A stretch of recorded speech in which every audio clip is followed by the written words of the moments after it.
প্রতিবাদের ভাষা নেই। বাজারে শুধু সবজি নয়, মানবিকতাও বিক্রি হয়। ঠান্ডা ঘরের মানুষগুলো সহজে তা মেনে নেয়। পোস্টমর্টেম করলে দেহ কারণগুলো সামনে আসে। আসল কারণ লুকিয়ে থাকে লাশের বুকের বাঁ পাশে। প্রতিবাদী আমরা সবাই, দেখুন দাঁড়িয়ে বেশি। মরছে মানুষ, মানুষের হাতে ভোর থেকে বেশি। কত শহীদের শোণিত ধারায় স্বাধীন আমার দেশ। শকুনি গৃহিণী বুঝল না যে দিচ্ছি কত ক্লেশ। মানুষের আজ কোনো রং নেই, শুধুই আছে ভয়। রঙের উপর রং লাগিয়ে রাস্তা চলতে হয়। রাষ্ট্র, তুমি নীরব কেন? পোস্টমর্টেম করো। কোথায় কোথায় গভীর ক্ষত, মলম লাগাও আরো। আদিম মানুষ মাংস খেত, আজও তাই খায়। সভ্যতা দ্রুত এগিয়ে গেছে, মানবতা নয়। যুগের অনেক বিবর্তনে, এআই এর জীবনে, চেতনার মননে মানুষ আজও আছে গহনে। চারপাশে শুধু নির্মমতা, ভালোবাসা অসহায়। অভিনয় করে কিছুদিন চলে, চিরন্তন নয়। আদিম পশুরা নির্বোধ ছিল, সে তো আজ ইতিহাস। সভ্য মানুষ এত হিংস্র, প্রাপ্য শুধুই প্রকাশ। আধুনিকতার ঝলকানি যত চলছে জীবন জুড়ে, সত্য শিক্ষার জগৎ থেকে মানুষ গেছে সরে। সময় এসেছে শুধরে দেবার, করছে ওঠো সবাই। পোস্টমর্টেম করো, পোস্টমর্টেম, পোস্টমর্টেম চাই। ধন্যবাদ সবাই। বক্তব্য শেষ করার সময় এই বিদায়ী বছরকে সকলের উদ্দেশ্যে একটাই কথা বলতে চাই, রাঙিয়ে দিয়ে যাও, যাও পরিবার যাও। নমস্কার। বাহ, খুব সুন্দর একটি বক্তব্য, সংক্ষিপ্ত আকারেই করেছে, কিন্তু কবিগুরু নিয়ে, শান্তিনিকেতন নিয়ে অনেক শুভেচ্ছা, অভিনন্দন। আবারও 5 জনকে ডেকে নেব। প্রসেনজিৎ ঘোষ আমাদের কবিতা উচ্চারণে আসবেন। ডেকে নেব অনিল চন্দ্র শিকদার, শুভ্র ব্যানার্জি, দিশা ভৌমিক, অম্বিকা দাস, অশ্রুমণি দাস। দেখছেন স্পেশাল ইভেন্ট টিভি।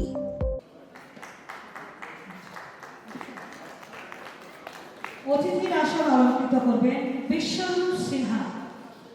আমাদের মধ্যে উপস্থিত হয়েছে। এই পরিচয় পরিচিত করছেন, আমি নাকি রবীন্দ্রনাথের আত্মীয়। আত্মীয় কথাটা কোথেকে আসে জানেন? কোন কথা থেকে আসে? সংস্কৃতে একটা কথা আছে আত্মান বলে, আত্মা।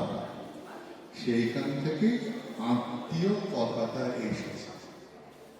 তাহলে যদি আত্মার যোগাযোগ আত্মীয়তা হয়, তাহলে ওনাদের কিন্তু পরিচিত করা উচিত যে এই যে সবাই আমরা একসঙ্গে মিলিত হয়েছি, আমরা সবাই কিন্তু রবীন্দ্রনাথের আত্মীয়। বড় হিসেবে সংশোধনটা করে দিচ্ছি।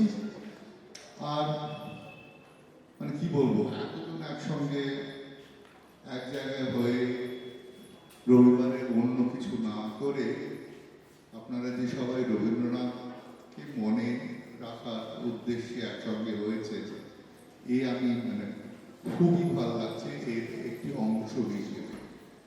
আর আমার সবসময় মন হচ্ছে ছোটদের দিকে। ওরা দুজন এসেছে, কি সুন্দর নাচলো, একজন আরেকজনকে সাহায্য করছে, একটু ভুল হয়ে যাচ্ছে হাত ধরে টেনে নিচ্ছে। এই যে একটা সাবলীল ওদের জগৎ আছে।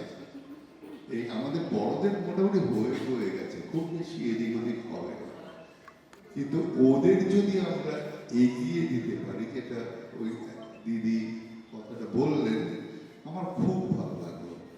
আমাদের আর সময় নেই, ওদের এগিয়ে দেওয়ার সময় এসেছে। ধন্যবাদ। শব্দকর্তায় অনেক বিস্তৃত হলো, অনেক শুভেচ্ছা, অভিনন্দন।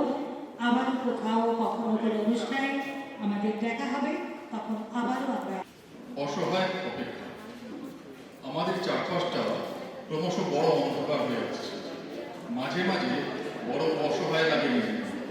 চারিদিকে এত অন্যায় অবিচার যেন মনে হয় প্রেক্ষাগৃহে সাদা পর্দায় ফুটে উঠছে নিখুঁত অভিনয়। গুলিয়ে ফেলে আসল নকল সব কেমন যেন একাকার হয়ে যায়। চারিদিকে মুখোশের আড়ালে ঢাকা পড়ে যায় আসল মুখটা। নিজেই নিজেকে চিনতে ভুল হয়। প্রতিবারই হাতের মুঠোটা ক্রমশ আলগা হয়ে যায়। কলমের কালিগুলোতে হয়েও আর ঝরে পড়ে না চাপ চাপ রক্ত। সেই মোমবাতিগুলো যেন কিছুতেই জ্বলতে চায় না। দেশলাই কাঠির বারুদগুলো কেমন যেন মিঙে ভিজে স্যাঁত স্যাঁতে সব এলোমেলো হয়ে যায়। কবে কিভাবে কেমন করে যেন আমরাই নিজেরা নিজের কাছে অপরিচিত হয়ে উঠছি, হাঁপিয়ে উঠছি। তবু এই কালো জমা অন্ধকারে অপেক্ষায় থাকি। হয়তো এই আঁধারের পরেই দেখা যাবে আলোর উৎস। নমস্কার। অনুকম্পা আপনাদের সামনে তুলে ধরছি। ভালোবাসার রং, সিরাজুল ইসলাম খান।